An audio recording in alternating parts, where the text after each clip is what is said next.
నేను చేయాల్సిందే చేశాను. ఇలాంటి పశువులు ఉండాల్సింది ఊళ్ళో కాదు, జైల్లో. ఇన్స్పెక్టర్ గారు తీసుకెళ్ళండి. రేయ్, ఏదో ఒక రోజున జైలు నుంచి తిరిగి వస్తాను, నీ ఎంత చూస్తాను.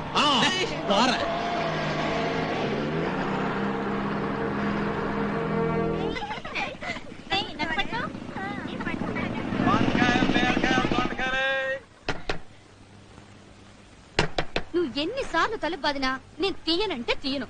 లేకపోతే ఆ దుర్గ సముద్రం ప్రెసిడెంట్ ఏదో గేదెలు కావాలన్నాడని రాత్రి పగలు ఇలా తిరిగితే నీ ఆరోగ్యం ఏమైపోతుంది? ప్రెసిడెంట్ అంట, పెద్ద ప్రెసిడెంట్. ఆయనకేమన్నా కొమ్ములున్నాయా? ఆయన అంటే ఇంటిదైపోతున్నా. రేపు నువ్వు మనసును పడితే ఆయన వచ్చి చూస్తాడా నాన్న? నేను మీ నాన్నను కాదండి, నేనే దుర్గ సముద్రం ప్రెసిడెంట్ ని. మా నాన్నేమో అనుకుని. పర్వాలేదండి, మీ నాన్నగారు ఎప్పుడు వస్తారు? మీ గేదెల కోసమే నాయుడు గారింటికి వెళ్ళాడు, ఇప్పుడే వచ్చేస్తాడు. రండి, లోపలికి రండి.